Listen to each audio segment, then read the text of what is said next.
We talk to the legends of the creative and entertainment industries. We talk to those on the rise. Lance Dean Anthony Nielsen asks about the highs, the lows, and everything in between.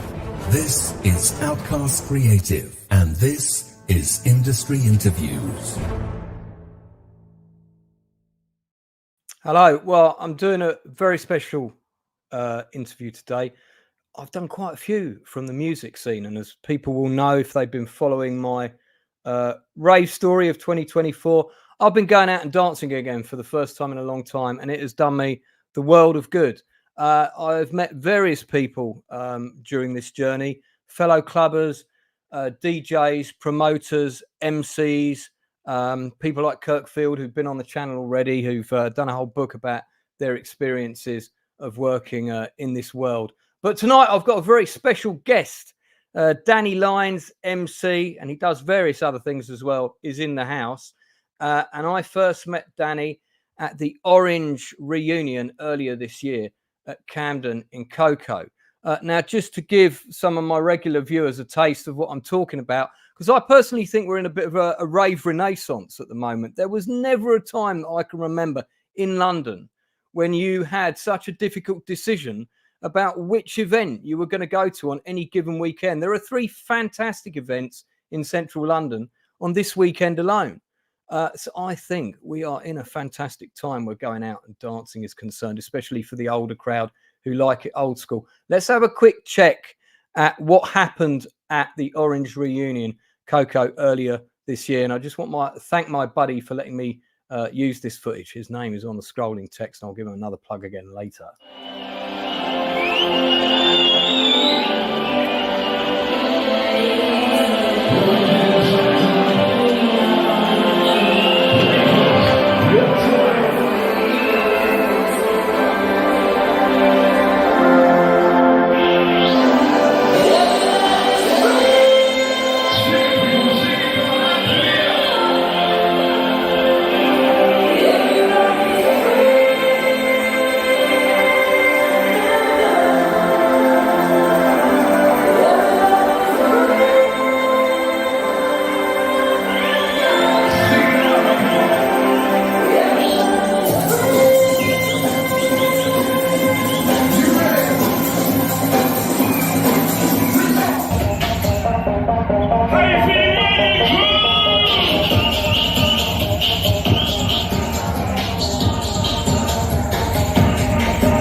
Got to tell you, I've got chills going down my spine right now. That was one of the best nights of my life ever.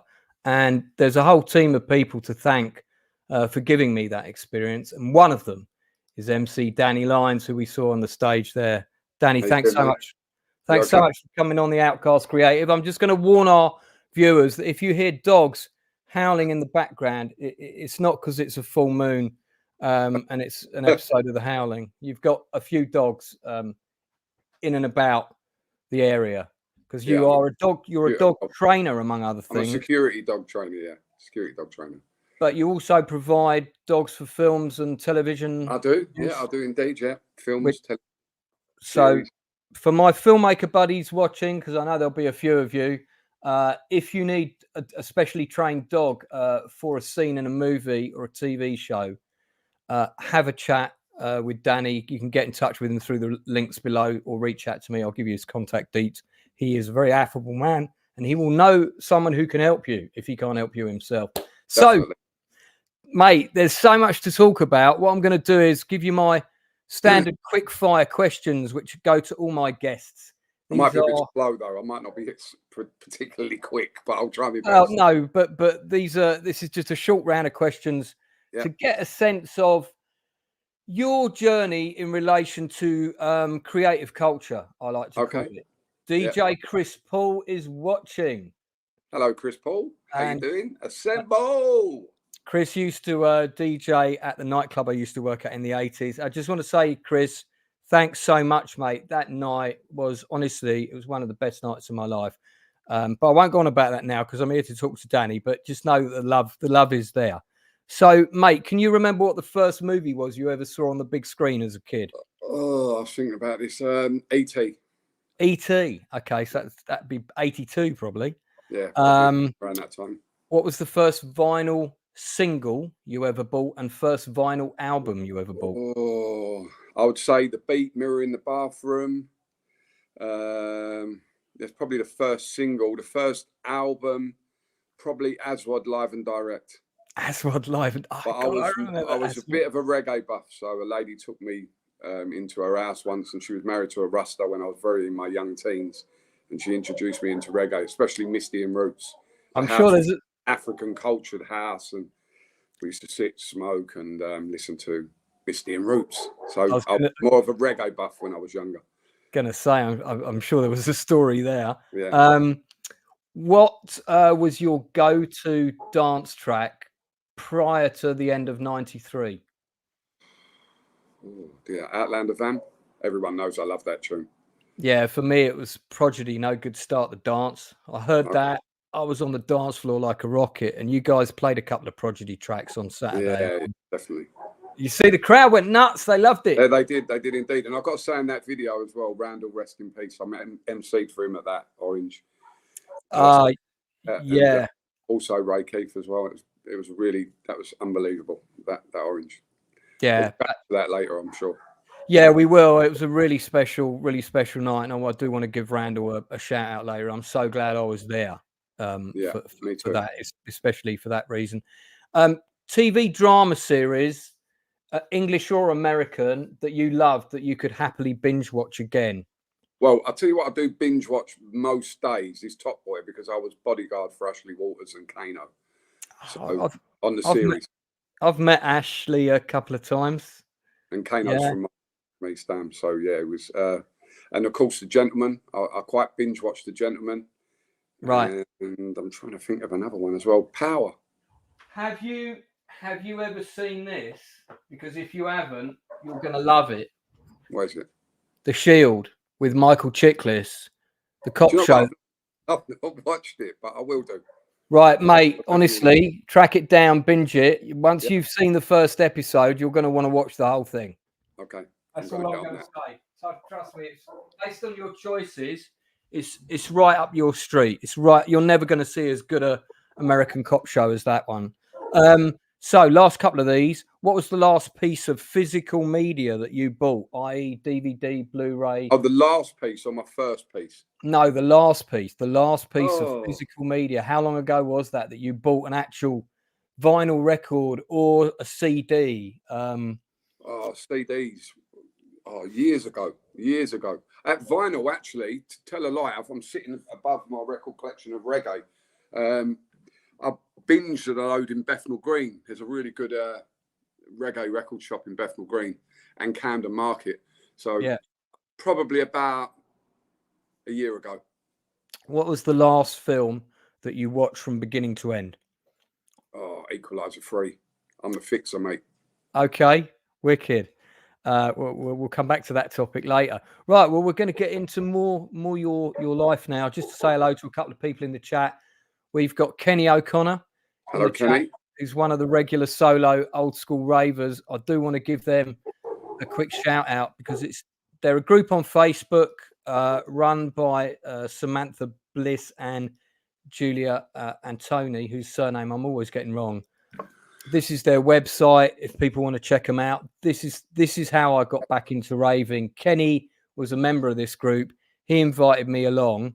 I had a massive panic attack on the way there, but I made it, and that's it. And I've been there ever since. Pretty much, yeah. I've been back ever since. Pretty much. I've been to 12. That first event was in, I want to say, end of March, first week of April, and I've been to 12 events since then. Fantastic. I think I've done that month. I've got 8 left. I've got 8 left between now and the new, including New Year's Eve. So right. So I mean, we're doing 2 parts for this, by the way, for people that are watching, because myself and Danny realised there's no way we were going to fit all of this in one go. But we're going to focus mainly on the stuff that you're kind of up to now and things that are sort of relevant to the music scene today. In the second part of the interview, we're going to go back in time more and talk about things back in the day. But just give me an overview for our audience, because there will be people watching that aren't familiar with the London music scene or the rave scene in general, of how you see your role on the music scene today. I'm not talking Centerforce so much. We'll come on to that in a little bit. That's the next question. More at an event like your role at Orange and your role at Rave Days. How would you describe that to somebody? What does it involve? What do you do to prepare and so on? I don't particularly do anything to prepare, really. I'll read the crowd the same as a DJ does. Yeah, tell us what an MC does. I know that might sound like a stupid question. Well, but I mean, there's MCs for all different genres of music. Obviously, mine and Chalky's, we're kind of old school, Moose, people like that, old school MCs. So it's just, we're more of a host. So I would say a hype man is the exact word. You know, when the breaks in the music come, stuff like that, we try and lift the crowd with the music. You know what I mean? So we just work the crowd alongside the music, really. We just hype. We just hype people. We're hosts. So you're a bit like when people record a TV show live, you're a bit like the warm-up guy in a way. Yeah, really, yeah. Yeah, I don't know about a warm-up guy, because sometimes I've been on stage for 7 hours non-stop.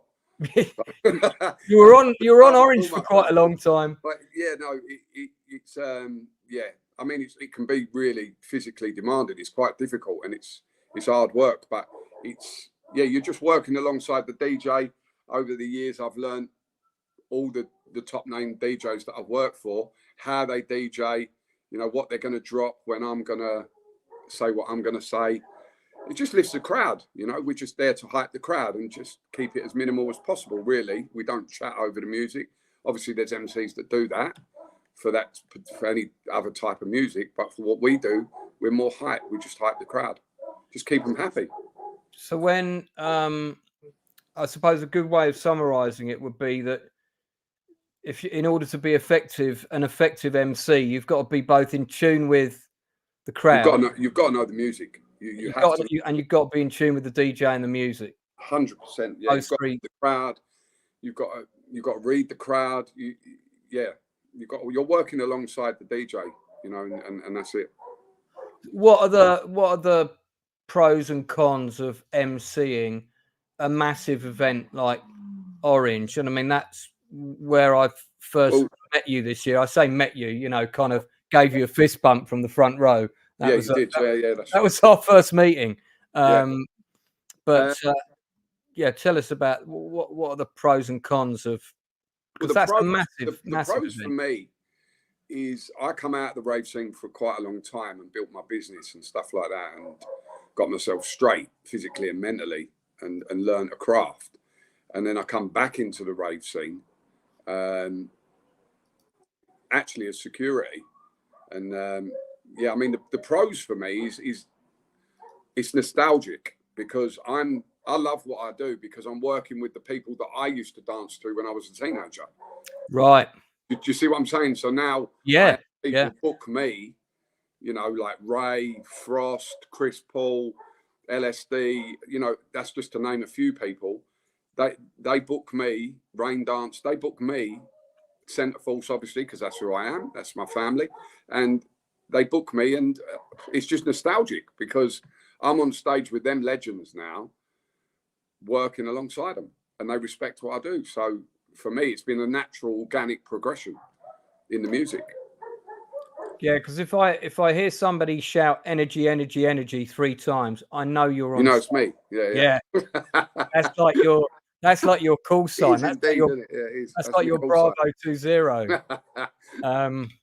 Yeah, I mean, because it's funny because I'm still sort of finding the music's changed. There are so many genres and subgenres of music in this, and I go out with a big group of lovely people with the solos, and everybody's into slightly different things. I love old school early dance. I love the big dance anthems. I love trance. Yeah. And I love the stuff that mixes in lyrics a bit. Okay. Yeah. And for me, the thing that was great about Orange was it was a really at Coco. I'm talking about the reunion. It was a really good blend of the stuff I remembered. Yeah. And the new stuff, and you know, just a little bit of everything, but it felt like it was very seamless, the whole thing. And then you get those riffs that come on, and you suddenly recognise and go, "Oh shit, this is this one," you know. This is the thing about Orange. For me, Orange is how it was when I was raving, when I was 16 to 22. It is exactly the same. The crowd are the same. The energy's the same. The lasers are the same. The music's the same. You don't need 100 DJs. You need 4 or 5 DJs, and that's it. You know, and the energy and the love that the people have is what I feel. Yeah, that's what gets us. And Chris will agree with me. Chalky will agree with me. The DJs will agree with me. It's the energy and the love that we feel. Do you see what I'm saying? So that's what I mean. I mean, in the blog that I did about going back to raving, I actually wrote that blog when I came in from Orange. Yeah. Had to do quite a few spelling and grammar corrections the following morning. But and the line that I wrote about Orange was, when I went to the Orange reunion, it felt like I had come home. Yeah, I mean, that and some of the Centerforce parties, it's old school. And it's the old school community coming together again, because when we were young, it was like a revolution. You know, it was like we was rebelling against the system. And it was, you know, you feel you're back there. It's like transporting you back. For me, that's why I stand there like this. It's like it's light and energy come through my body. It's phenomenal. I understand why these big artists go on stage. Seriously, because the energy is unbelievable. It's maddest feeling in the world. No, I saw that when I've got a good video of you with Ray Keith. Yeah. And I do it a lot. It's like you're proper I can't even explain it. It's like I'm actually taking. I feel like I'm taking everyone's energy. It lifts me so much as mentally. It stimulates me beyond belief. And I know it stimulates the crowd. So you're feeling that love from the crowd constantly. Do you know what I mean? Yeah. Oh no, I really do. So this is Orange are back at Coco at Camden Palace on Saturday the 14th of December. Tickets have gone ages ago. They went really quickly. Fortunately, I was one of the first people to buy one. Literally within 20 minutes of them going on sale, I had a ticket. But there might be some. You never know. There's always, nearer the time, there'll be people that can't make it, and you never know. So keep an eye out. You might get lucky. You'd be lucky. Yeah. What would you say is the? See, I mean, you've mentioned two brands, Centerforce, which is very much your own thing, Orange, which I know Chris Paul is the kind of the key governor. The captain steering the ship, as it were. What would you say are the differences between the two? If somebody's going to go to a Centerforce and Orange, Orange, as brands. Well, the orange brand is just orange. It is what it is. You know, you know what you're going to get, and it's just old school DJs, 3 or 4, 5 DJs, maybe 6. Me and Chalky. Centerforce it's progressed for a long period.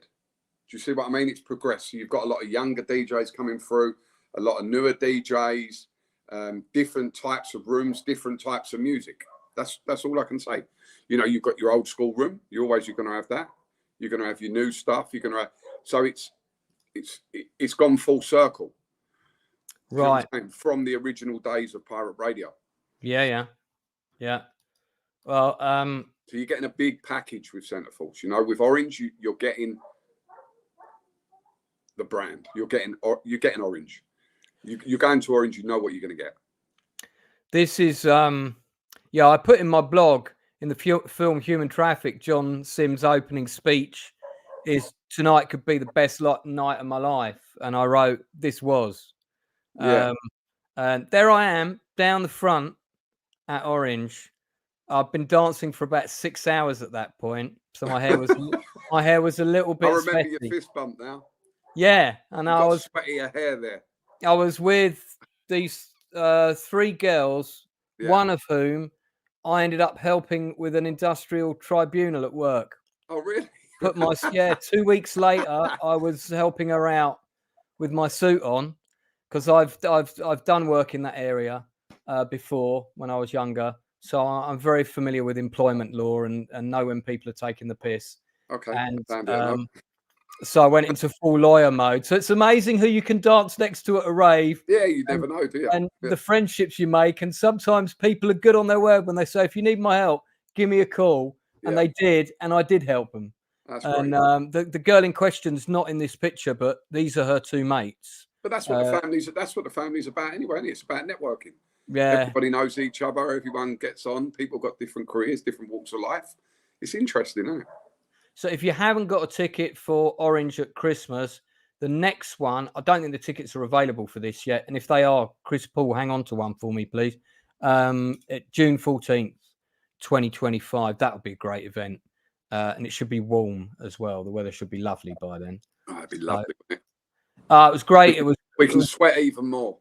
Yeah, that was one of the things. It was the weather was absolutely blinding that day. It was so nice going out on the balcony at one point, and it was so packed out there you couldn't get out there. Yeah. So I don't know. I didn't really come off stage, to be honest. So Centerforce has also got a radio station, right? They have indeed. Yeah. Let's talk about that. And so, are you? Chris Paul is the captain of the ship of Orange. Are you the captain of the ship of Centerforce then? No. No. So you're one part. Pasha, Master Pasha. So okay. Andy so Stoddard just had his new film out as well, The Underdog. Yeah, I've heard of that. I haven't seen it. When did Centerforce start? How did it come about? Sort of like 88, 89, but we kind of, for me, Centerforce was, I was a youngster working in Plaistow in East London in a place called A&F Security. Right. Fitting car stereos, really. That's basically what we done, and we used to listen to it all the time. And a few of the people on there, Seeker, Psychedelic, Eric, become my friends as a youngster, and took me to the studio in '89. I think Eric took me probably on a Sunday. I can't remember. And I kind of went to a few of their sort of raves that they'd done. One was at a tyre place. I can't even really remember. It didn't really work anyway, I don't think. But they was, they was one of the first pirate radio stations, you know what I mean, that I used to listen to. We used to listen to it in the garage all the time, and the company that I worked for doing the security at the time, around like 89, as a youngster, they were probably one of the first sponsors with Dockland Cars on that radio station, on that pirate station. And Eric wrote the lyrics for that, Psychedelic Eric. So yeah, that was my first sort of intro into Centerforce. And I left, when I left Raving, I come back shortly after. Probably about 14, say 12 years ago. I come back as security for Centerforce. Right. A couple of gigs. and that they done. And to be honest, I spent a lot of time. Originally, they started it again, and it come back on Time FM as Centerforce Sessions, and we had a problem with our signal getting out. So there was a few problems, and I got called in for security. And basically, I mean, cut a long story short, we used to go around all the tower blocks cutting off the rigs because we couldn't get our signal out really at the time, and it was in competition with a lot of other people. Right. And this was way before we went legal, and it was actually on a legal station broadcasting Centerforce Sessions at the night time. But yeah, and I basically went on with Bubbler one evening as I was sitting in there with my dog guarding the premises, and I started doing shout outs, and someone texted and said, "You've got a good radio voice." And to be honest, mate, it's been natural and organic progression for me ever since. I've probably been on. I was on the first DAB broadcast of Centerforce, the first time they ever broadcasted live on DAB, and I'm still there to this day with my own show on a Friday, and I used to be on a regular Wednesday show. So I've been on it quite a while. Not an original, but I've been around the original people from way back in the day. They're my friends from 35 years ago, you know. Sure. And is it the case now that, as with many jobs, you can basically do all that from home? You've got a professional mic set up, or do you need to go somewhere? Do you have to... for the broadcast? Yeah. No, I go to the studio every time. Oh, you go to the studio? Yeah, okay. I've done hundreds and hundreds and hundreds of shows. Hundreds. Right. Because obviously a lot of people work remotely now with the smaller stations and stuff. It's depending on their set. I mean, some of the DJs work from home and broadcast on DAB from home, but I always go, and my show on a Friday night is always live in the studio. A lot of the DJs go to the studio, loads of the DJs, but the roster's really big. You know, we've got some big names on Centerforce. It's a big station now. Broadcast, DAB, Liverpool, all them surrounding areas, London, Essex, Kent. It's in the Canaries as well, 89.1 on FM. It's on TV, it's on radio player. It's pretty much everywhere now, to be honest. Got a question for you here. I think you've kind of answered it, but you may want to add to it. Roma Yo-Yo asks, what skill did Danny learn when he went off into real life? That depends which moment in his life you he probably did that 3 or 4 times, but no, when I went off into real life, I was a criminal when I was young. I'm not going to beat around the bush. I was, and when I realised that the damage it was doing to my family and to myself, I had to go on the run for quite a while. Come back, done a little bit of TA service, bit of this, bit of that. I realised that I was doing martial arts for a long while, to the person who's asking. And I was originally a chauffeur, and then I bodyguarded Tim Westwood for quite a while. Tim Westwood decided to sponsor my company's called Britannia Canine Security. I used to, in the East End in Silvertown, basically mentor the young kids into kickboxing. I was a kickboxing coach, professional kickboxing coach. So I used to train the kids. And then obviously I ended up a bodyguard. Then I went away and took all my bodyguard courses. That went from strength to strength. And then I was actually bodyguarding for the American director of UPS Parcels. And then a guy asked me, he said, the bodyguards, they're all ex-military who I was working with, said the bodyguards need to have a dog. So I went and learned a dog course for 6 weeks, unpaid, by a guy in Yorkshire. And then basically I became a dog handler. And then from that, my career in dogs skyrocketed. If anyone asks about security dogs in the United Kingdom, they'll know me, 110%. I've been around the world teaching. I've taught in Jamaica. I've taught in Germany. I've taught in Belgium. I've taught everywhere, and I've learned all over Europe. None of my skills really were learned in England. They were learned abroad. Right. So, yeah, I mean, that, and then obviously I ran the 2012 Olympics for 7 years. So my actual career skyrocketed when I took over, I'd done the demolition and remediation of the Olympic Park, and then I left the Olympic Park before the games time and went back as a bodyguard for gold medalists. So, I mean, that's it in brief to the person who was asking.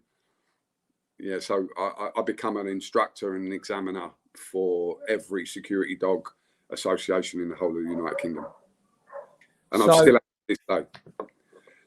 The guy who Magic Media, by the way, who's the chap who let me use his reel that he cut from Orange, and thank you so much for letting me do that, because it saved me having to cut all my footage together. Thanks. Didn't have time. He had an amazing time at Coco.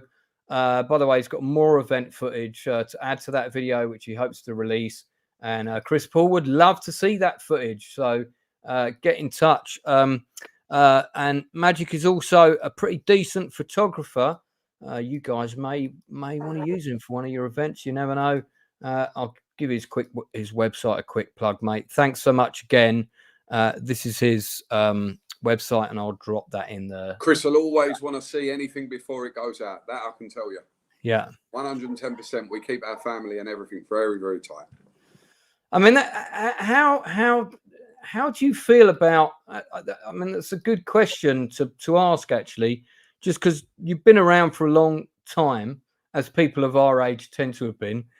How do you feel about the change that social media has brought about to this scene? You know, I mean, I had to even tell myself off at Orange not to get my phone out too often, because once you start doing that, you're not living the experience, you're filming the experience. And I think you're kind of, once you put the phone up, you're detaching yourself. The social media is a great thing, isn't it? Without social, half of us wouldn't be where we are today, you know, but we're also living off our names and what we did back in the day. Yeah. So at the end of the day, we can only bring that into the future. So you're going to get phones out. You're going to get people with phones. You're going to get selfies. You're going to get this. You're going to get videos, you know. But my personal opinion is, if you're having a good time, you don't really need your phone, do you? Do you know what I mean? At some raves, you just don't see the phones. Do you know what I mean? But, look, we've got to move with the times, haven't we? It's natural progression. It's going to happen. People are going to use phones. I mean, the youngsters, at a lot of the young raves, that's all you ever see. Do you know what I mean? You just see lights, phones. I mean, it's how it is. You're never going to change that. Social media is a massive tool for all of us. And at the end of the day, we all use it and we'll take videos. We do it, don't we? Yeah. There's no way out of it. I think it's just how it is. But I like a good rave where you don't really see a phone, to be honest. Do you know what I mean? Because you know everyone's in the moment. Yeah. No, I agree. I mean, it's nice to get pictures and things. Because I always like to get pictures of the people 100%, that I meet. Yeah, of course. Because then I can remember them apart from anything. Yeah, of course. You know, but I try not to do it too much. I try to sort of, you know. You get into the music. When you stop for a little while, you have a break. You go and take a couple of photographs. Do you know what I mean? And you take a couple of little video shots. And it's fine, and it happens at every single rave, you know. Sarah. I like to get moments. There's moments I like to capture. Sarah Preston has offered to take me to Centerforce whenever the next event is. Nice one, Sarah.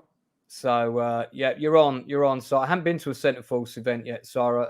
You've got to go. Yeah, you've got to go. There was a bit of overlap with Rave days, I imagine, but yeah, you've got to go to a Centerforce party.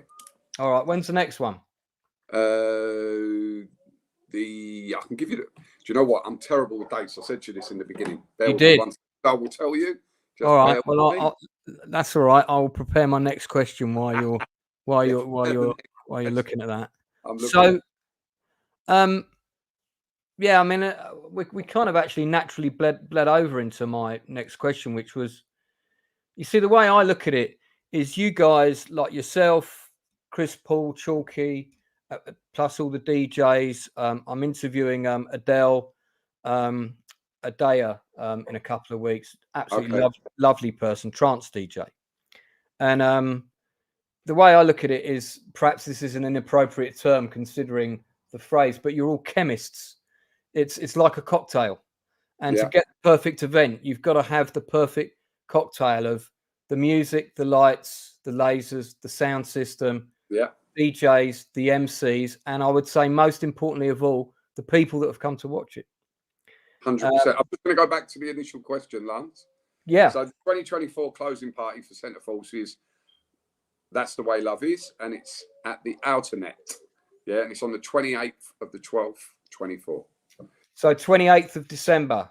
Yeah, at the Outer Net. A mental venue. Funnily enough, I have got that written in my diary already, look. Oh, there you go. You've got it. But I didn't write down the venue. I couldn't remember the date. For the life of me, I couldn't remember the date. Where is the Outer Net? I've never been there before. It sounds like it's in outer space. Where is that? Tottenham Road, I think. Tottenham Court. Oh, that's easy. Unbelievable venue. So that'd be an interesting party as well. That'd be a really good party. Right. Well, that might be my last one before the. We just had summer in the city as well. That was an amazing venue as well. Silvertown. That was the backdrop was the whole of the Millennium Dome, and that was amazing. Outdoor venue, unbelievable. Yeah, that was a good day as well. If the weather's good, then So coming back to what I was just talking about, if you're preparing an event and let's say you're involved, be it as an MC or whatever, just talk me through the planning of an event like that. Is it literally the man who's piloting the ship picks the date, rings round everybody and says you're doing this, or do you have an actual, a bit like a film crew? I mean, I'm not really involved in that. I'll just get told where I'm going to be and asked, paid or whatever I do. But from what I see, especially in Centerforce, there's a huge team that works together. Right. Andy and Danny will pick the venue, and then they'll work on the lighting, the sound, the DJs, and it's just all put together. Do you see what I'm saying? The rooms are put together. The Orange, Chris takes the lead of all of Orange. He takes the lead of it. He's got the old way of having his lasers. He always had them at the original party.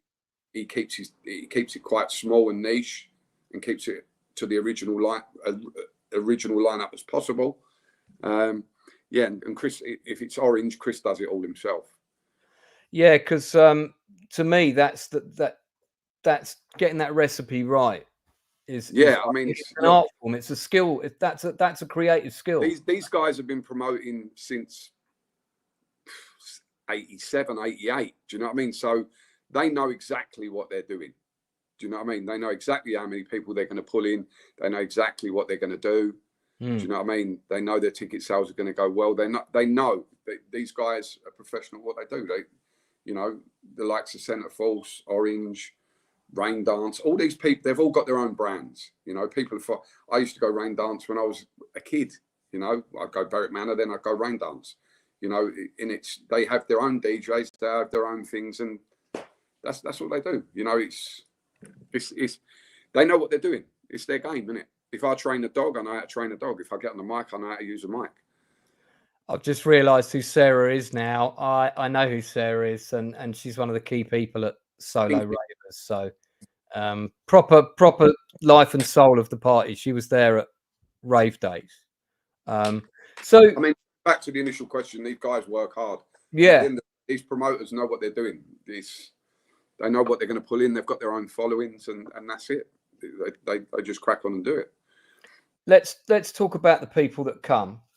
Yeah. Because as I told you on the phone when we spoke earlier today, I've been to 12 events so far this year, and the event I attended on Saturday was the only time I've ever felt uncomfortable at a rave. Just because some people were being a bit too aggressive.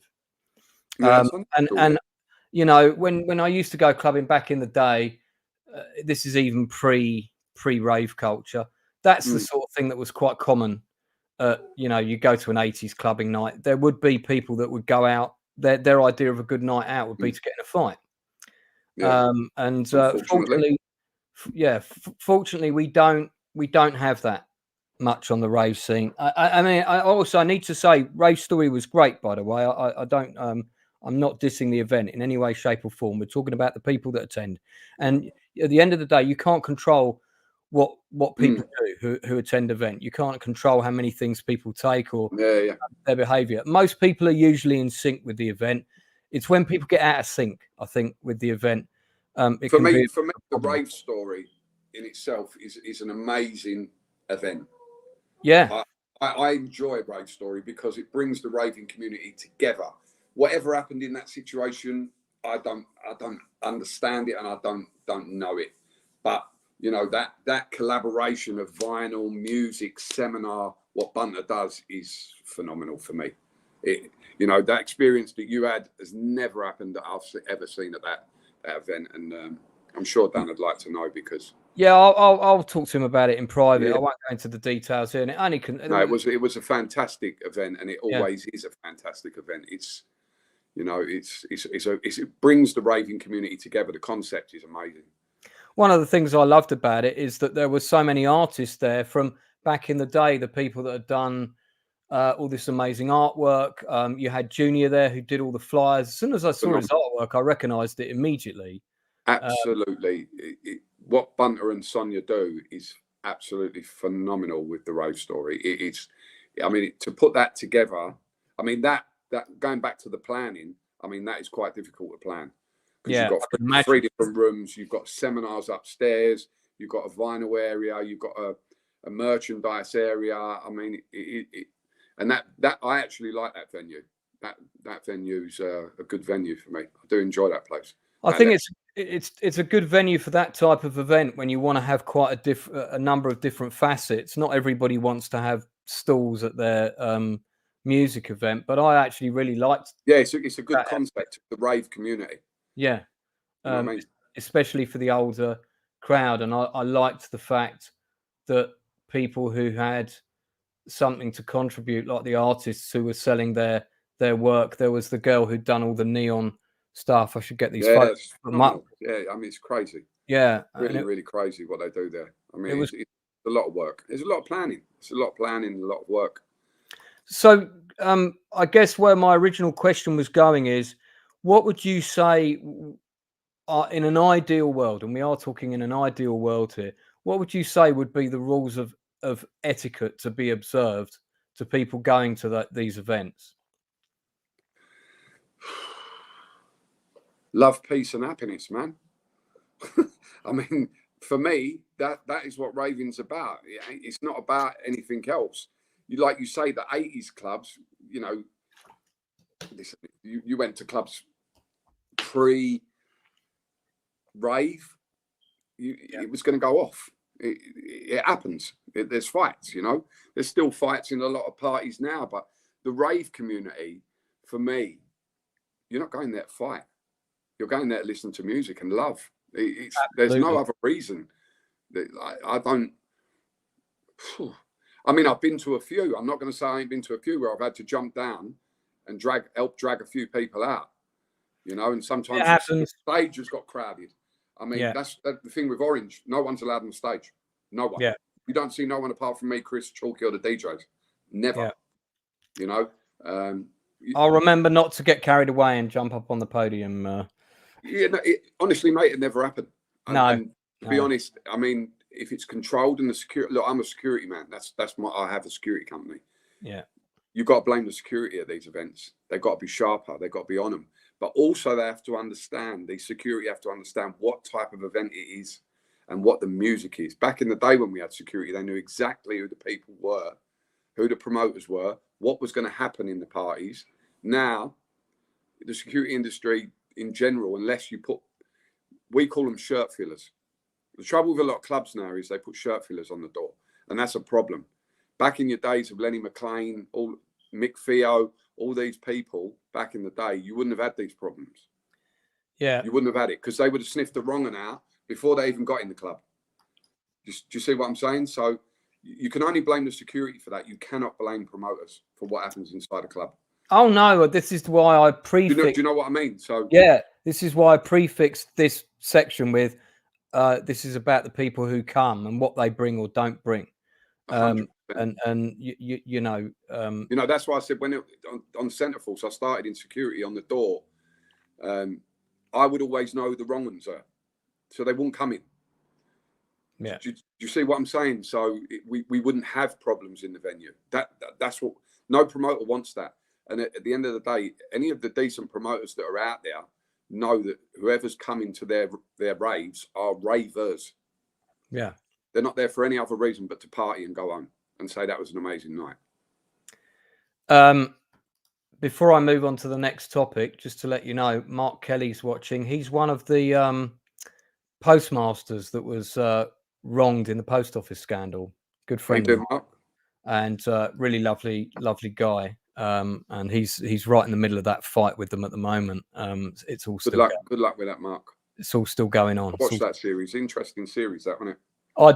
I wrote and directed the play about it 3 years before that on stage. When no one was listening, and we couldn't get the BBC to run stories or nothing about it. But anyway, that's a topic for another time. Yeah. So,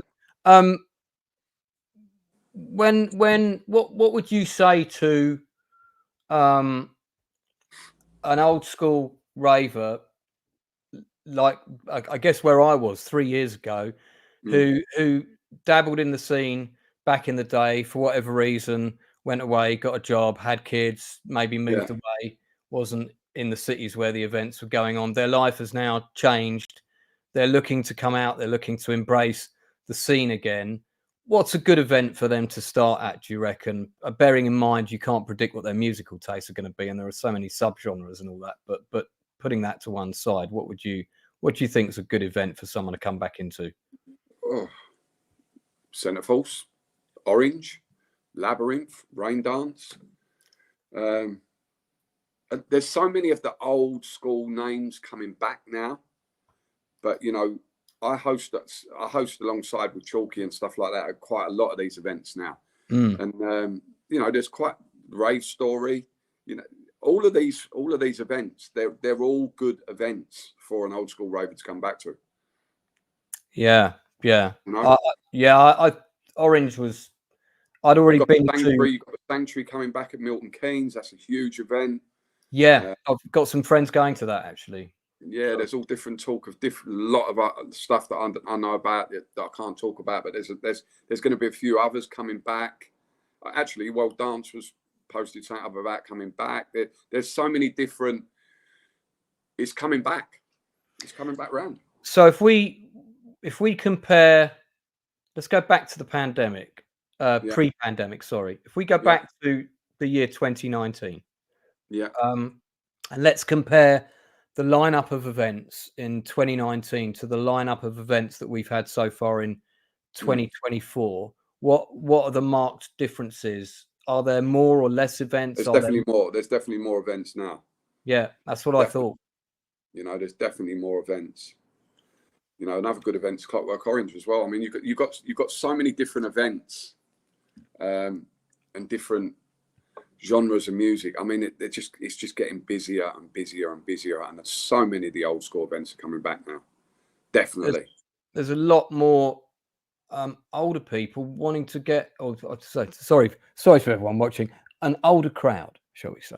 The people, let's say the people over 35, are wanting to get back out and dance again. You know, and in the words of Kevin Bacon, this is our time to dance. You know, and why not? We said we'd talk about mental health a little bit, so this is a good segue into this. For me, coming back out and dancing again has been an absolute fucking godsend. I can't tell you how much it's helped me with my PTSD and just general where I was at 2 years ago doesn't even compare to where I'm at now. And I've said this to Sam and Julia, you know, I owe them a huge debt for kind of getting me to come back out again. Yeah. There was an article today about the prediction of clubs closing and that a lot of big venues have shut and stuff, especially outside of London. But I feel we're in the middle of a resurgence at the moment. So what's your take on that article? I'm sure you've seen it. Well, going back to the mental health, I mean, 2 years ago, I was in a terrible state. I mean, I've just come back from counselling tonight myself. Literally drove an hour ago, so I still continue to counsel. I had terrible issues 2 years ago, got over them. And to be honest, for me personally, you know, I earn extra money doing MCing. There's no doubt about it. But for me, mentally, it stimulates my mind. I'm just taking it from the mental health aspect. No, absolutely. You know yourself because you've had mental health issues, same as I have. I wasn't aware of it. I knew I had it, but I was fighting it. And I went and dealt with it and had 60 sessions of counselling. And a couple of years ago, and I become a different person. And I become more enlightened and more full of love to give. And I think that we've compiled with them, if that's the right word, put together with the music and the right people is a very, very powerful thing. The music has helped me. I'm not going to say I wanted to get my name out there because it was totally and utterly organic for me. Yeah. I worked hard. Anyone knows me on stage, I work hard. I can see that from the few times we've met. For me, mentally, it stimulated my brain and really, really helped me out. So for anybody who has any mental health issues, look, listen, music is the answer, right? Garnet Silk said that is a reggae, yeah? Music is love. It's for me, whatever music you listen to. I've sat down earlier today and I've listened to 2 hours of reggae, then went done a meditation and went counselling. That stimulates my brain. I don't do it for any other reason. I don't do it because I want to be known. I do it because it helps me mentally. And I love the people. I love the music. I love the DJs. I've found better people coming back to the music industry, the likes of Ellis D, all the Centerforce crew, Frost, Chalky White, Chris Paul, Billy Daniel Bunter, Slipmat, Ev, RatPack, Mark Rep. These people now, they're like my go-to. They actually phone me and say, "You all right, Dan? How are you feeling today?" I never had that before. So for me, not just nostalgia with the music, for me, it mentally stimulates me. And so do these people because they're musicians and they just feel nothing but love. We've all got our stories to tell. We've all been bad people. We've all been good people. But that's why I do it. I do it for that reason. It mentally stimulates me and it makes me feel good. It's interesting what you said about the friendships, because that's really been one of the key things for me, because when you get older, it's much harder to make new friendships. You can't go into a pub in London as a male on your own and start talking to random people, hoping to make new connections. It just doesn't happen because it don't happen. But I think in the music, excuse me, in a club event, in the music industry, it's totally different. Listen, I've been a security man all my life. Half the people that I've had around me in security have ended up total wrong-uns. I'll be honest with you, and everyone's in competition. I'm not saying in music people ain't in competition, because they are. Of course they are. But the actual people that are involved in music have a good energy. Most of them. Some don't. But majority that I know that are now helping me with my career are really good people. And I love them to death. If any of them are watching, they know I love them from the bottom of my heart. Yeah, I mean, I've made some really genuine friendships through, back in the day, you'd meet people and talk bollocks to them for an hour and you'd never see them again. This time around, it's been really different. I've already had 2 dinners around my house with 4 or 5 people that I've met raving, who I've cooked dinner for. I've got a social event at the end of next month. I've got nearly everybody's coming from the rave scene this time, whereas they all used to come from the film industry before. Where those friendships are very, very transient in the film industry. They're very, dependent on who's doing what job at the time, and then when that job is finished, and and as Sarah has mentioned, we're also there's a load of us going on holiday together, and I've never done a clubbing holiday before. That is the first. Yeah, I mean, I go to Unity in the Sun, Slip Back in Time. Ibiza. We go to Greece. I mean. I'm going to Spain next week for a gig out there. To be honest, that's it. I mean, they're all ravers getting together and they have friendships, and that's what it's about. Rave for me was just about family. We was rebelling against the system. That's what we did back in the day. And we was our own personal little thing. I can't express it enough. That's what we are. We're a family. This is Unity in the Sun. Unity in the Sun. Bunter puts that on. It's a great event. Slip Back in Time as well. Ibiza. That's really good. This is happening in May in Corfu. Yeah, there's Slip Back in Time in Ibiza. Unfortunately, I think they clash. I think they're on at the same time, which is a bit of a shame because I fancy it. I've never. Do you know what, Danny? I've never been to Ibiza. You should go. Fantastic. Yeah, I said to Kirk Field that I wanted to go when he was going so he could show me around because I think he knows everybody and everything and everyone out there. And I'd love to go with someone who can show me around. And again, it's the old school community. Yeah. The old school community. And it's a family. You know, Slip Back in Time's a family, Unity in Sun's a family. You know what to expect, you know what to get. And that's it. So we're coming up to an hour now, so I'm going to lead into my last couple of questions. Anyone who's got questions for Danny in the chat, and there's 17 people watching, which is great. By the way, this stays on the channel, so you can come back and watch it at any time. Stick your questions in the chat now, and I'll get to them before we wrap up. Any questions? Yeah. So looking back, knowing everything that you know now, I guess this does tie in a little bit to the mental health thing again. What is the best advice you can give to yourself now, if you were looking yourself in the mirror tonight, for achieving the best work-life balance going forwards for you? Learn to love yourself, number one, and be grateful for every day that we wake up. There is nothing else. Self-love, gratitude is so important. You know, there's nothing else more, you know. Have people around you that love you personally for what you are and for who you are, no matter what your faults are in life, no matter what you've done, no matter what your past is. The people who genuinely care for you will shine and they will connect with you. Be grateful for every day and just self-love, man.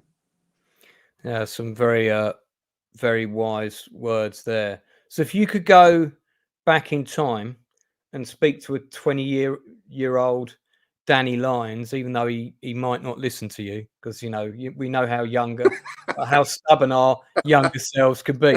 But if you had access to a TARDIS and you could go back, what would you tell him to do differently? Don't hurt people. Learn to love, because I was horrible. I was horrible. And the thing was, I had to change my life, and I had to change my life very, very quickly, because I was on a very, very slippery slope with drugs, criminal activity, and I changed my life around.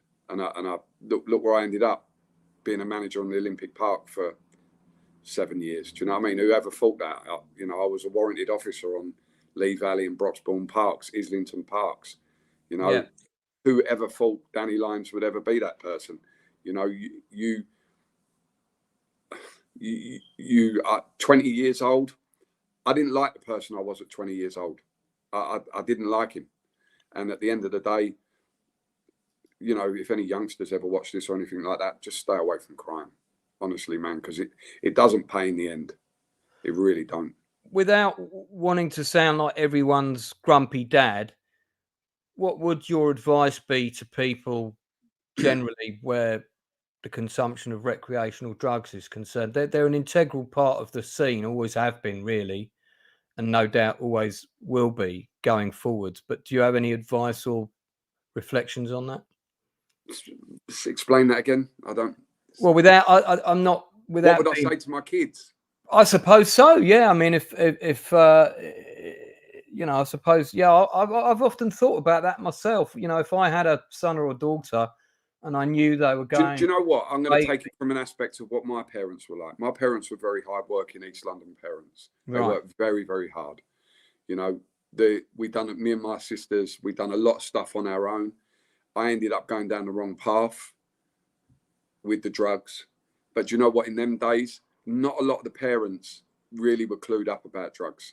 Right. They didn't really. I had this conversation with my dad a few months ago, and he went, "You know what, Dan?" He said, "Like, we didn't really know what you was doing. All they knew about was pot and this and acid in the 60s and stuff. They didn't know what we was doing. They just thought we come back in the morning all weird and all sleepy and mangled. Do you know what I mean? And like they didn't really have a clue. There wasn't, I mean, what was out there then for them to actually go to and say my son was doing this or my son was doing that? We was just partying and having a good time. So, you know, my parents' defense, I actually ruined my parents' relationship. They broke up because of me after 25 years of marriage. And it's a sad thing. Damn, man. That's tough. Look, you know, it happens. Yeah. They didn't really know what was going on. They didn't really understand what our culture was about, what the rave scene was about. They didn't really get it because they didn't know. Do you know what I mean? So I can't. From a different generation, of course. But it's a different generation. But the generation now, I mean, there's so much out there online for parents to see about drugs or what. I mean, you know, the thing is with me, if my kid come in and he'd been out and I knew I was concerned about him doing drugs, I'd know he'd been on drugs. Do you see what I'm saying?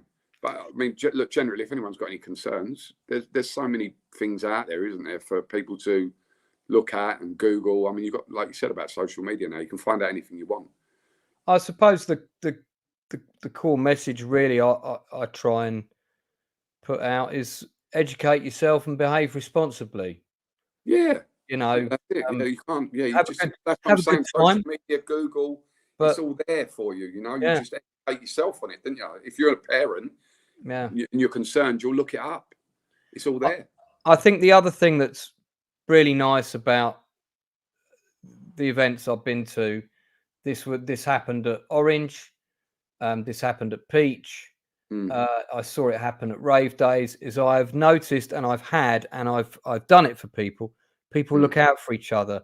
If you've been dancing, like I was dancing down the front of Orange probably for about nearly 8 hours, and none of us wanted to lose our spot at the front.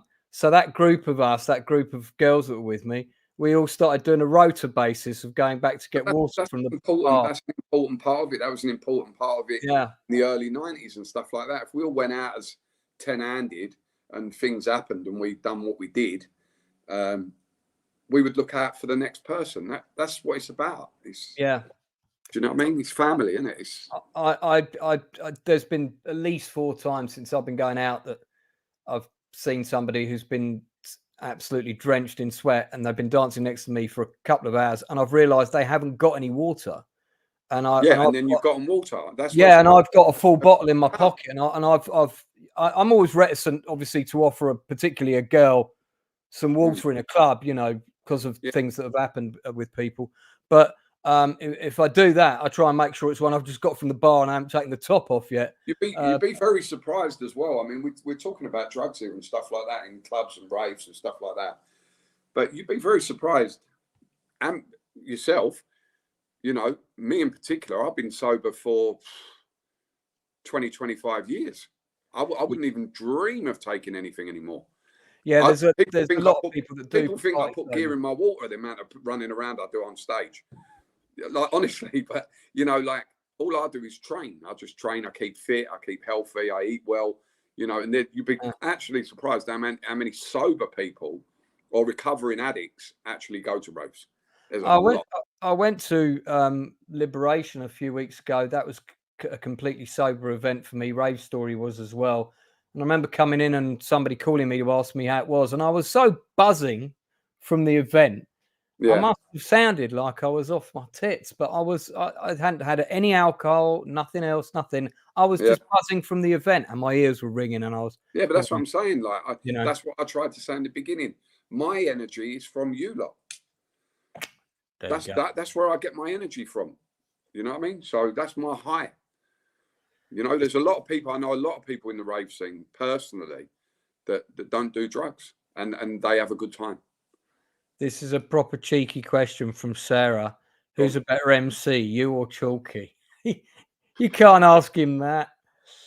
I don't know. We're a partnership. White Lines Inc. There you go. There you go. We're a partnership. No one's better than anybody else. We all got our own little fortes, and we've got our own little ways of doing things. So, Chalky's a legend. He's been around a long time. I first met him in Fantasy FM at the Astoria in about 1991. And I went on stage with Hyde from Fantasy FM, and I met him in his black T-shirt and his cap. And he's a good man. And a recovering addict as well, and I'm very proud of him. I met him around, I think it was around like 90 or 91, because I think him and Chris Paul knew each other even then. And Chris Paul did an event. I can't remember if it was with us. Used to go Rocket, Astoria. I think it was Rocket. It was Rocket. Yeah. God, that was a long time ago. my memory. Chalky's helped me. You know, I'm not going to say he hasn't helped me. I've helped Chalky a lot as well. And, you know, it's teamwork. The rave story is unique. Buying vinyl and raving perfect. Miranda. Yeah, it is indeed. Yeah. 100%. Bunter and Sonia worked very hard on that event. And it's, like I said to you before, it is very unique. Definitely. Yeah, I love Sonia. She's wicked. Sarah just saying you're both legends. Thank you. Yeah, which is awesome.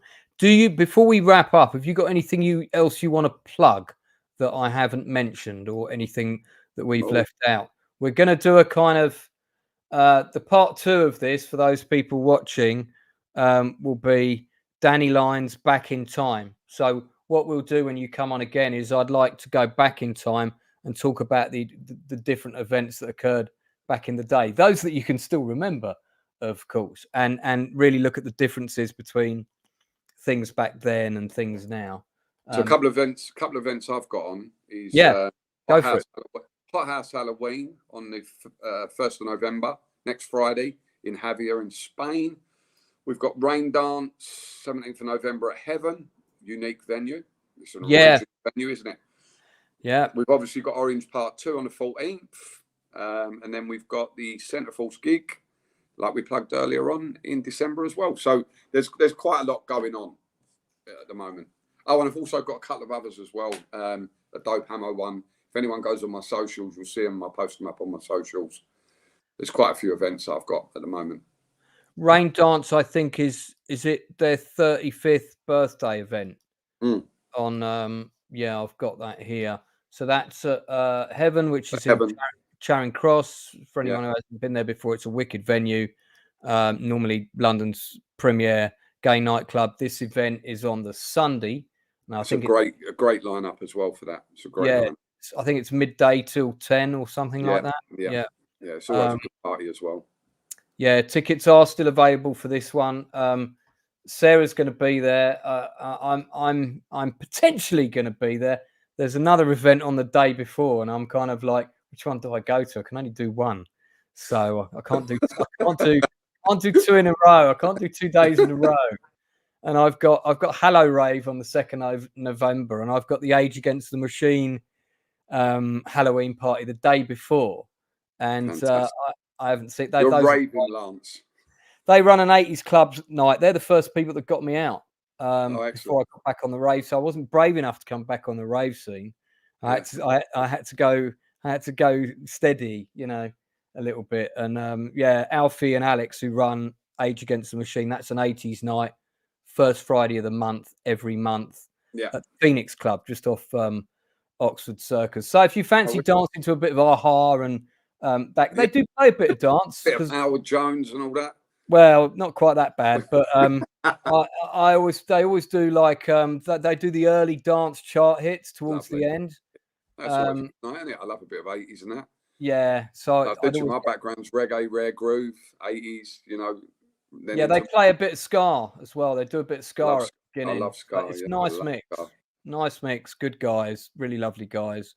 Not to it's a pretty cheap night out as well. So look, loads of events are coming. If you want to hire Danny as an MC, the link for his website is below. If you need additional security at an event that you're running, or indeed any security at an event, Danny is your man to see. Yeah, contact BritanniaCanineSecurity.com. Yeah, well, I'll just chuck that link in the chat quickly. And again, as I mentioned at the beginning of the stream, if you need any dogs for a film production, film or television, dogs that are trained to do certain things, that kind of thing, you can also talk to Danny about that. It's fantastic. Yeah. So this is Industry Interview 81. I started this channel in its current form 2 years ago, and you're my 81st interview, and I'm going to try and hit 100 by New Year's Day, assuming I can fit them in around all the raves that I'm that you're attending. going to. But let me say this to you and also to the people watching. The purpose of this channel is to support independent, creative people. So if you are a filmmaker who's just done your first short film, or if you're a filmmaker who's trying to get his first feature film made and you've got something you can show me, you know, you've got a crowdfunding campaign with a really good trailer or whatever, you're a board games designer, because you might notice I'm a bit of a board games guy. They're all over there. So if you're doing anything creative, whether you're a DJ, you're making music, you're a singer, you've got an event, if you're a creative starting out, or you're a creative at the top of the game, like someone like Danny who's been around for a long time, the people that are starting out, MCs that are starting out, will benefit from listening to this interview. That is the purpose of this channel, to bring new creatives and veterans of the industry to this place so I can support the people starting out. I have always put back when I've been in the industry. I love supporting people, creative people that have got projects that they're passionate about. Passionate creatives are the best people, and running a music event is a creative skill. That's why I like talking to MCs and DJs, and we've got more of them coming on before the end of the year. I've got Adele booked for November. She's coming on. Quite a few more actors. There are loads of other interviews on the channel with people from every profession. I've had actors on. I've had directors of photography. I've had the first AD from all 3 Back to the Future movies. I've had 3 of the top Hollywood stunt people, including Alan Graff, who's got about 400 credits on IMDb. Debbie Evans, who's the top stunt woman in Hollywood. She's got 500 credits on IMDb. All of these interviews are on the channel. You can find them. So I've been doing this for a relatively short time compared to other YouTubers. Please spread the word, put the love out for the channel, get us some support, and do subscribe. I'd be most grateful to you, because the bigger the channel gets, the more people I can help. And trust me, you don't make a lot of money doing YouTube. That's not the reason I'm doing this. So, yeah, and if you are a creative and you want to get in touch with me, you can get in touch with me through the Outcast Creative Facebook page. You can find me on Twitter under Lance Nielsen WD. Okay, so I think that's about it. So we're going to wrap up. Do you know, Danny, that this channel's got its own song? You're going to play it? Well, I'm going to play it to play us out, so you'll be able to hear us. Just remains for me to say thanks to everybody in the chat, and I know there's been a load of new people watching. Really appreciate you coming in. Great to have some of my friends here. Kenny, big love to Kenny for getting me back in the music scene. Mate, I had a dream that I took you to a massive expensive dinner the other night. When I get some money involved in it, that dream will become a reality as a thank you present for you. And Sarah also, thank you, Danny. Well done, and thanks for sharing. There's so much more to this story, believe me, and I'm sure Lance will let me have another go at it. So we will. We'll probably delve into the mental health a bit more. And Danny and I are going to be working on a creative project together, I think, as well, which I'm not going to tell anyone about yet. But yeah, we will. There's something in the works. Something in the works. There's something in the works. Well, Dan, thanks so much for giving up your time. Oh, you're welcome, mate. And I hope everyone enjoyed it. I really do. No, it's been great. It's been great. I love having people from all walks of life, and the more interesting your life has been, the more interesting the guest. Oh, it's definitely been interesting. So I can't take responsibility for dabbling in music. I do write lyrics, but I didn't write the lyrics for this. The lyrics were written by a friend of mine called Retro Nerd Girl, and she's worked in the music industry in New York for a really long time. She did a song for her channel, and I jokingly said, that'd be great if I could have one of those. And the next thing I knew, this arrived in my inbox.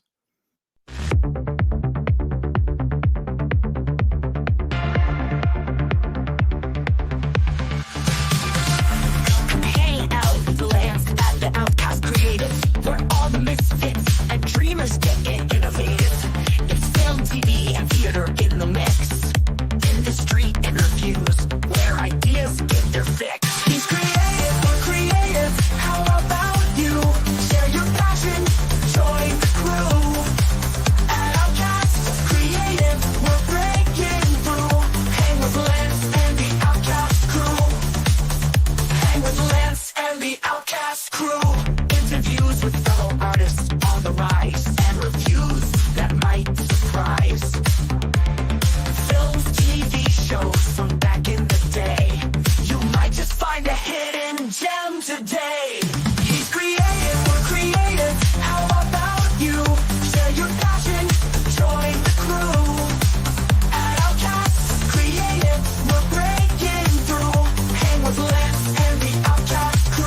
legend, Galen Hurd. He's creative, we're creative. How about you?